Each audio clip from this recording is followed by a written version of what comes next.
are live, episode 30 of the Banana and the Bee podcast. What's up, Tay? What's up, Killa? Hey, just living my best life. You absolutely are. Huge news, breaking news. It just hit the wavelengths of the world, and now you and I are talking about it. Hopefully we're first or second or third, but it's finally here. I'll let you kind of say it, and then I have something on the back end. So what's happening? Well, first of all, how are you?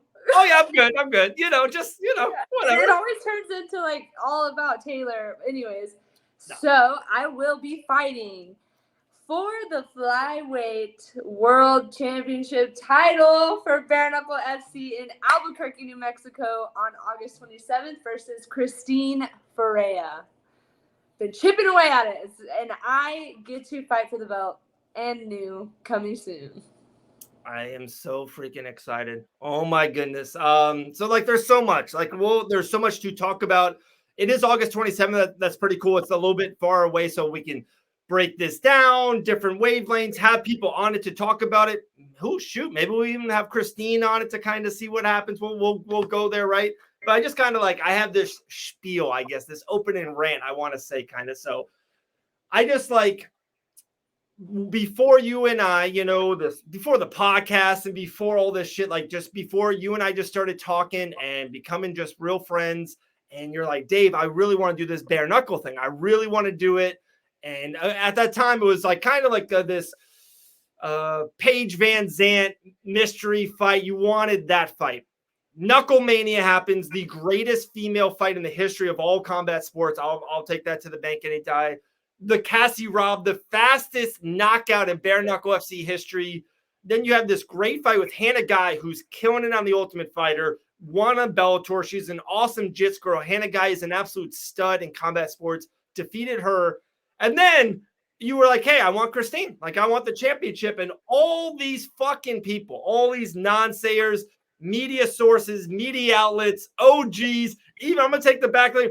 Bare Knuckle FC themselves came at me and said, nah, I don't think this is going to happen. I literally have DMs. I will blow them up. They have DMs. And I was like, guys, I don't understand why this wouldn't happen. All the other females, another fight didn't make sense. Any other fight, Christine and you have real, I don't want to say, there's a respect there for sure, but both of you guys want to fight each other. Christine knows you're the real number one contender, and I think you do. You know that she's the real champ. She's your toughest competition. There's a real legit fight out there, and I don't know why people wanted to go against it, but it's here. It's finally happened, August 27th. I'm happy. I'm proud. I'm excited. I'm amped. There's so many things. Man, I can't wait. There we go. You couldn't have said it any better. Yeah, I was supposed to now I can kind of spill the tea on what I was hearing and whether it was true or not. But I was me and Christine were really trying to push to fight in June. Yeah. That just didn't really play out. We were pushing for it, and we just weren't getting I think Bare Knuckle was tossing the idea around, and then they were like, no, you're gonna fight Christy Vincent's. And I'm like, okay, sweet. I'm ready to go. I'll fight whoever. If it's not Christine and I got to prove it one more time, then, hey, that's what we got to do. Was planning on fighting Christy, and then they were like, no, Christy's not happening. So I'm like, what? What's happening? Right. And I think that me and Christine both made enough noise to make it happen. And like you said, nothing else makes sense. So, asking you shall receive, and you get what you work for. And me and Christine both put in a lot of energy and time and money and everything to make this happen, because we want to fight each other. So at the end of the day, why would we not fight each other? Right. And it's the only fight that makes sense. You tell me any other fight that makes sense in the bare knuckle flyweight division right now. It doesn't. None of them. And then, so a couple other things I want to throw out there. So the fight was maybe not happening. Maybe I would say a couple weeks ago, 3 weeks ago. One, we Fight Bananas as a whole. So your scuffle that day, that night went so viral. It's so many different other outlets took it, and some asked us, and we shared it and all this other stuff. But even just Fight Bananas itself, not on IG, not on YouTube, not on other platforms, just on our Facebook page, it's done over 600,000 views. 600,000 views. Bare Knuckle, we shared it on our IG. We tagged Bare Knuckle. They saw it. They even contacted us. We're like, whoa, that's a lot. That's just Facebook. I'm like, yeah, that's just Facebook, guys. So, like, I think they were starting to get it. I don't want to like spill too much tea, and some things you probably can't say, but like the fight was maybe going to happen and fell through because of just other stuff behind the scenes, whatever. But now it's like finally happening. You know, we got posters, we got pictures, we got letters. There's so much happening now. We're so excited. Like it's here. Like there's nothing else. I think Christine, this is the fight that makes sense for her. I think she wants this. I think she knows any other fight for her is just like a B fight, like the C fight. Like why fight a 1-0 girl or a 3-3 or, you know, or a brand new girl that they bring in? Just none of that shit makes sense. Yeah, and I know she's tired of fighting Britain Hart, and it's like it's either Britain Hart or whoever else. And I am the one that makes sense. I'm the toughest one. I'm going to be the toughest fight she's ever had in bare knuckle. I promise you that. I'm coming for the belt, and it's going to be mine. And she knows that I'm coming for that ass. So let's go. One thing I do want to say this to Christine, because I bet you she'll probably watch this and she'll kind of comment on this. And I just want to make this known right off the bat. Because like I said, we really do have like 3 months of build up, 3 months of back and forth. And even bare knuckle sometimes, you know, sometimes a rivalry or like that back and forth sells more than, oh, I like you. So I get it. I get that even Christine's fans and people will kind of start to get on me because of our relationship and how much we talk and just the show alone. I just want this to be known off the bat. I really do deep down inside, like I have a lot of respect and admiration for Christine Ferea. I think to this time, until August 25th of 2022, until the Bare Knuckle FC 1, she has been the best female fighter on this planet for the organization. She's got multiple fights. She has championship wins. She is the champ. Like I have a lot of respect for her. But I'm just throwing this out there. She is, to me, she's the old lion. You know, she's on that safari, and there's a new, younger lion.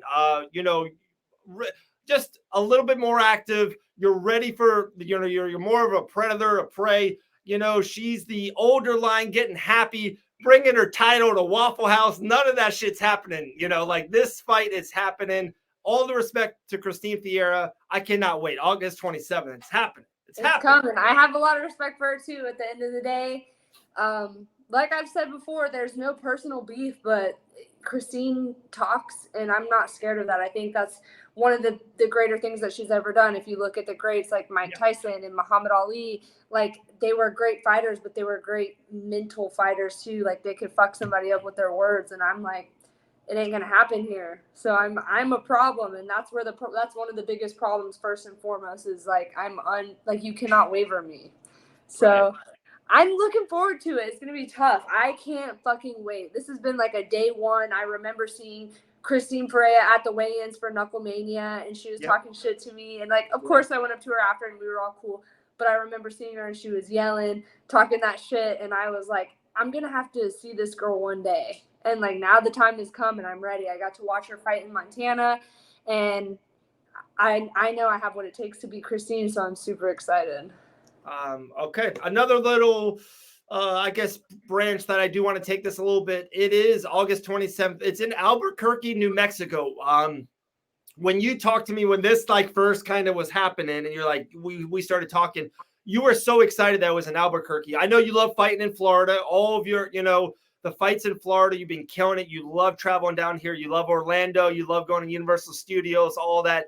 But Albuquerque, not a lot of people means a lot to you. There's a lot of ties to Albuquerque, New Mexico, to Taylor Starling, to the whole fight career. So how much does this mean to be in Albuquerque to you? This is everything. So what a lot of people don't know about me is I lived most of my life in Albuquerque, New Mexico, and that's where I got my fight career started. So it's wild because I was born in Tampa, and I lived in Tampa until I was about 8 years old. So that's where I grew up as a little kid. And then I moved to South Carolina for a brief period of time. And then after that, I was in Albuquerque, New Mexico until the time I was 19. So that's where I really became like a woman and grew up and went to school, middle school, high school. and The started birds my and the fight. bees? The birds and the bees? The birds and the bees in Albuquerque. So it's like, so it's just like wild because I've already fought where I was born, which is Tampa. Yeah. And like, I remember being a little kid and spending so much time at the fairgrounds in Tampa. And so I got to fight there. That was a huge deal. I spent a lot of time with my dad there when I was a kid.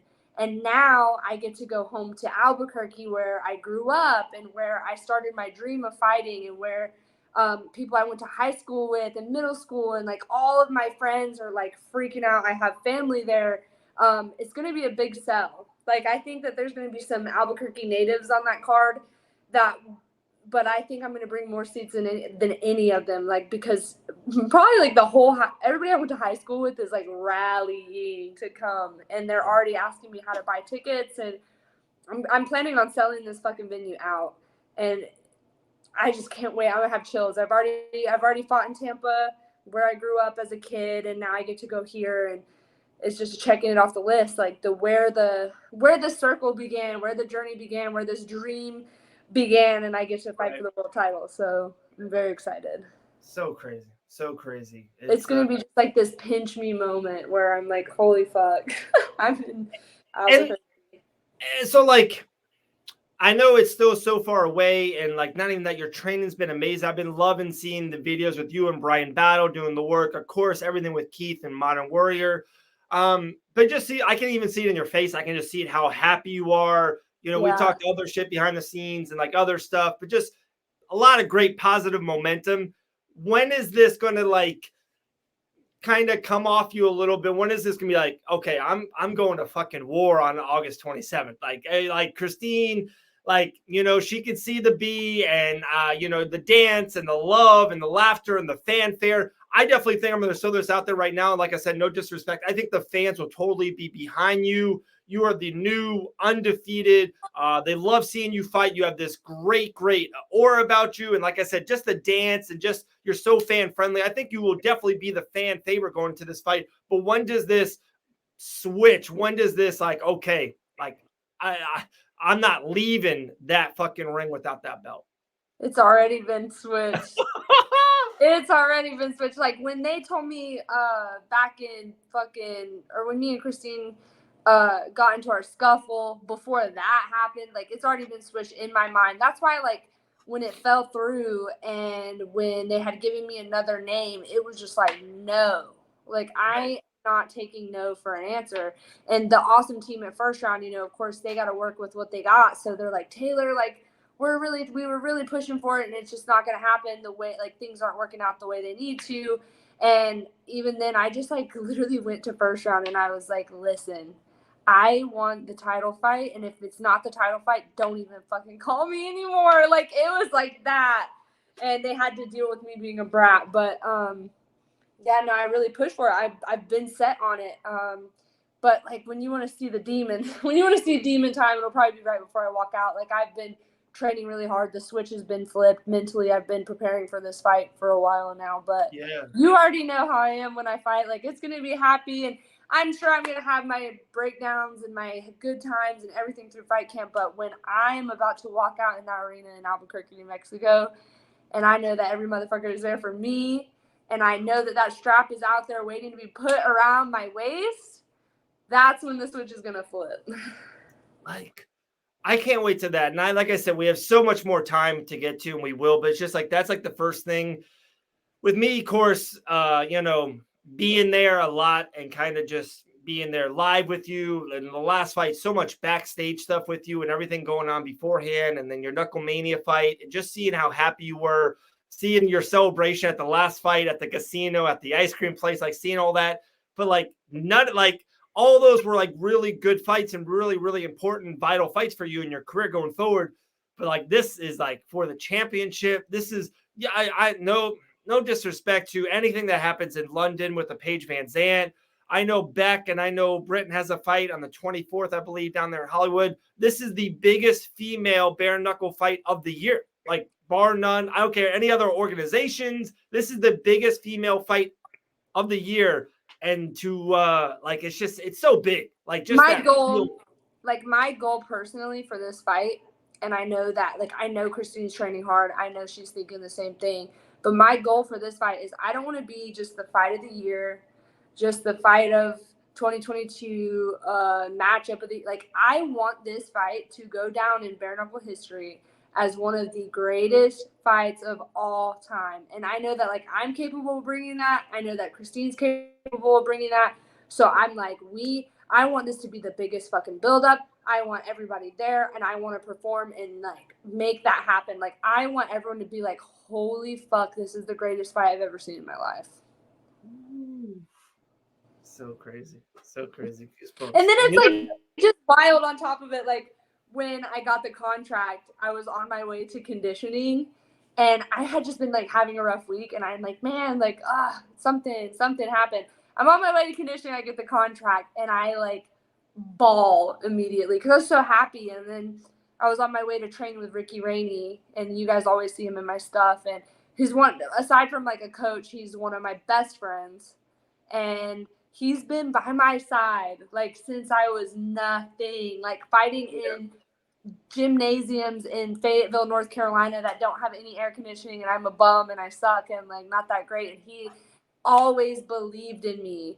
And I was like, I'm about to pull up to conditioning and tell him, like, the contract is signed, the fight is on, and, like, for that full circle moment to come, like, someone who has really, truly, genuinely believed in me and watched me struggle and climb the mountain, and then to go tell him that, like, hey, we're going to fight for the world title. Like, it was just so surreal. So I was, like, crying, and I walked into conditioning bawling my eyes out, and he's like, oh my God, what's wrong?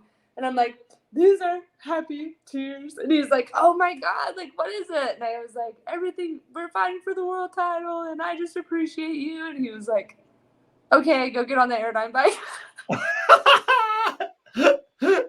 Love it. He's like, cry about it after. I love it. I love it. What was a phone call or seeing someone that, you know, maybe wasn't your first call or your fifth call, your 10th call, but, like, was a really important call, or, like I said, maybe even in person, a training partner or a family member, you're like, wow, like you said, something like that, like, and this just meant so much to me to tell them. Oh my gosh, I called everybody, but Keith kind of knew that it was, like, in the works, and he's had to deal with me emotionally, like, being upset about it falling through, being happy about it happening, then upset that it fell through again and just wasn't working out. And he's had to deal with, like, he has to deal with the worst and the best Taylor all the time. And to call him and, like, tell him, like, you're rocking the house already. I know. To tell him, like, turn my MacBook on and everything, but to tell him everything about the contract and what was happening and where it was at and stuff like that, like, he was so happy, and he was happy that I was happy. And then my dad, but my dad's, and I mean this in the best way, but my dad's an asshole. So he's very hard on me. Like, his way of showing love is, like, rough. Like, he doesn't show, like, sweet, oh, yay. Like, he's very much like, well, then get in the fucking gym and be training. And so that's just how my dad is. But I could tell he was really happy, and he's been, like, bragging about it. And, like, he's like, what are you getting paid? Like, he's doing the dad thing, like, making sure that everything is going to work out for me. Right. And, like, but I can tell he's super happy. He's like, well, I guess I got to buy plane tickets to Albuquerque. And yeah. And then you, like, calling you don't know how much it meant for me to call you and tell you. Hey, I appreciate it. I appreciate it, champ. I appreciate it. I call you when you're busy, like, the busiest time of your day. And I'm like, Dave, we got to talk.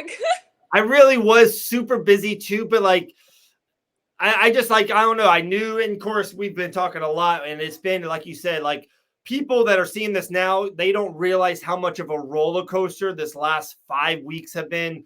This fight was going to happen 5 times. This fight wasn't going to happen 4 times. You had 3 different fight opponents. You were going to fight in London. You were going to fight in Hollywood. You had, like, so many different fight nights. You were going to fight in New York 5 months ago. Like, there was so much shit that was going to happen. You were going to fight at 115. You were going to fight at 135. It was all over the place. People had no fucking idea about this, right? So there was so much. And yeah, I was super busy. I don't even think you texted me. I think you just called right away. And I was going through a drive-through out of other worse things. And, like, you told me, and I was like, oh my gosh, I was so happy, more proud. Like, I don't know, like, we just, we've been talking for so much. And like I said, we just have this great ascension together. Like we talked when we were this, and then like we both are going up, and it was just this. So I was like, all right, let me order my Taco Bell. Then I'm going to call you right back to finish this conversation. But it was awesome. It was great. So yeah, the cat's out of the bag. I've been training hard. I'm ready. Like I am ready right now. If I fought tomorrow for the world title, it's on. Like it's on. I'm ready to go. Last thing, and then we'll let you run. And we'll have more shows. Like this is like a special show because finally the fight announcement. The 27th female flyweight champion Ferea versus Starling, Taylor Starling. Do you, because you have been training so hard, do you have to, like, last question for you, like, do you have to like back off a little bit? Do you have to kind of ease up a tad and kind of let June go to really put everything more into July, into August? Or do you yeah. I mean, I train hard all the time anyway. Like Right, there's never like I'm not really I don't take off days. I always, whether I'm in a fight camp or not, I always take one day off a week. But other than that, I'm training 6 days a week, multiple hours a day. And, you know, I guess the only thing that really changes is like the intensity, which is still all fucking intense as hell. Right. I would say number one, like the only difference is like I can afford to drink a little bit of booze and eat some bad food right now. And so like today I was like, oh my God, I'm going to go get Cinnabon just because I can. But like I've still been training super hard. I'm in phenomenal fucking shape. I'm the strongest I've ever been ever in my life. Like I usually walk around at like 130 and I'm over 140, like a little bit over 140, and that's just me putting on muscle. So crazy. I can't wait. It just came to my head. So one more fun, great question. I got it. Because you did say, you're like, hey, you want this to be one of the greatest fights ever. Like you kind of just threw that out there 10 minutes ago. We didn't talk about that before we got on. But if I said to you, Taylor, this fight will be like Masvidal, Ben Askren, like you will 6 seconds walk into the front of the cage, Cassie Robb kind of style, 1-2, and then just literally knock her out.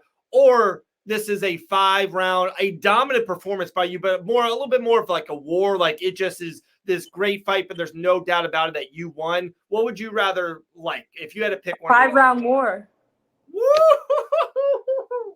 I want a 5-round motherfucking war. I want the people, like I train so hard for this, and like of course every time you fight you want to knockout finish, you want to finish the night quick, and it's a dream come true, especially in bare knuckle, because like going 5 rounds you're gonna come out fucked up. But I don't know, like as I've gotten older and wiser, I've realized like I really enjoy a unanimous decision 5-round win. Right. Because it's just like you train for months and weeks for this shit. So why would I not want to get the most out of it and just display everything that I've learned and everything that I've worked on? Of course, finishes are great. I would love a finish. I'm one of those people that I believe in. If you go in there and saying that I'm going to knock someone out, like it usually doesn't happen. Right. But I'm just like, I want to enjoy every fucking second, and I think the only way that we're going to make this one of the best fights ever is if we go 5 rounds. It doesn't mean I don't have the fucking goal to finish Christine. I would love to fucking finish Christine, but I don't mind a 5-round war in Albuquerque so that everybody that shows up gets every penny that they're spending on it, and so that there's more highlight reel footage for me. We cannot wait, guys. It's out there. Finally announced by Bare Knuckle FC, August 27th, Albuquerque, New Mexico. Christine Ferea, the champ, versus our Killer Bee, our Taylor Starling, the undefeated, don't know how to lose in Bare Knuckle FC, the baddest 125er on this planet, Taylor Starling. Let's go. Let's go. There we go. All right, we're going to go this. Any last words for the people, all your fans, for all the people that supported you? This totally felt like a 5 bananas interview, but anyways, I would like to thank my sponsors. I've got Just Blaze, the Glove Touch. This is where I get in trouble. Those were very 2 important ones. I have a new meal prep sponsor, like SC Fuel Meals. They're sponsoring me, which is great because I'm not going to have to buy any meal preps, and so they're taking care of me. Take notes. That's it. I'm just thinking of some sponsors. And Dave, thank you for being my best friend, my ride or die. Look at here we are today. No, let's go. The championship Crazy. announcement. Who thought we were ever going to get to this? And we did. And so excited. All right. The $10,000 outro, we can finally pay for it. We can actually pay the person who did it back now with all those zeros on the contract. Man, we're so happy for you. I'm so happy, so proud, and cannot wait. August 27th, can't get here soon enough. There's something really cool happens on August 30th every day since 1984. I don't know. Go look up that, folks. So that's it's going to be a great birthday present for me. Let's go. Let's go. All right, guys. Have a great day. Taylor Starling fight announcement for the championship on August 27th. We out. Bye. Bye.